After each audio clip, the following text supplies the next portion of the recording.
good afternoon. This is Pastor Dwayne coming to you from, well, actually we're in Forest Grove right now, but New Life Christian Fellowship is located in Gaston, Oregon. Right now, with everything that's going on, we could be known as the drive-in church, the first and only drive-in church in Gaston, Oregon. But because we are on the radio, 90.1, people can drive in their cars by the church there and receive the message on Sunday morning, and we invite you to come. And we're making it through. All the things are going to change, but right now that's the way we're doing it. But this is Over the Coffee Cup. I've got my cup of coffee here. This is through the week program that we do, and trust it will be a blessing to you. I'm going to begin reading today out of Matthew chapter 4, beginning at verse 18. And Jesus, walking by the Sea of Galilee, saw two brothers, Simon called Peter, Andrew his brother, casting a net into the sea, for they were fishermen. And he said unto them, Follow me, and I will make you fishers of men. And they straightway left their nets, followed him. And going on a little farther, he saw two more brothers, James, the son of Zebedee, and John his brother, and their father, mending their nets, and he called to them. And they immediately left the ship and their father and followed him. You know, it's interesting. These were professional men. They were professional fishermen. They knew their job well. They were successful from all that we can find out about them. But Jesus came by and he said, Follow me, and I'm going to teach you how to become fishers of men. Now, it always intrigued me. It says, they left immediately. Now, they must have heard about him. There must be something, or else there was something in his voice. Something compelled them to follow him. It doesn't say what it was.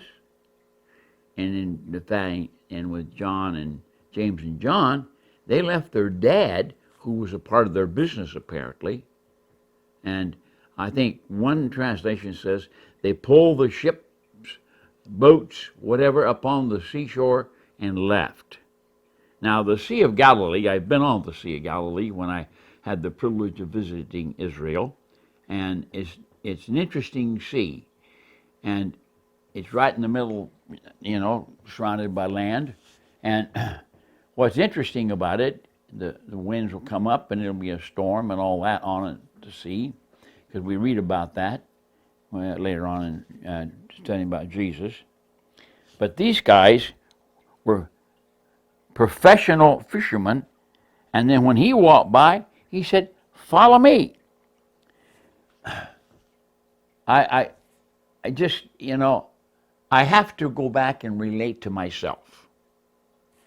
I had every intention of making a career out of the Air Force. I thought this would be a good career. I got a retirement plan and all that. But one day, in prayer, the Lord began to speak to me, and I left without question that career and went into the ministry. Now that was a big jump for me, because that meant that I had to leave a solid income, and especially when I became a missionary and jumped into missionary work in the backcountry of Alaska, there was no support. There was very minimal amount of money. And so that's the only way I can relate to these guys. He didn't make them a promise. He didn't say, you have the best of everything. None of that seemed to have any bearing upon the fact they begin to follow him. And that's the message that I want to get across to you today. Following Jesus is exciting, that I can tell you. And you don't always know the beginning from the end. But here's what you can be assured of. If he calls you and you walk with him, he will provide for you. Now, let me say this. Don't misunderstand me when I say provide. That doesn't mean that he's going to put you up in a 5-star hotel and have a limo waiting for you every time you need to go somewhere. He said, I will be with you, and I will protect you, and I will help you. Now, there's nothing in Scripture that he said anything of that nature to Peter and Andrew and James and John. But they were compelled to leave it behind and follow him.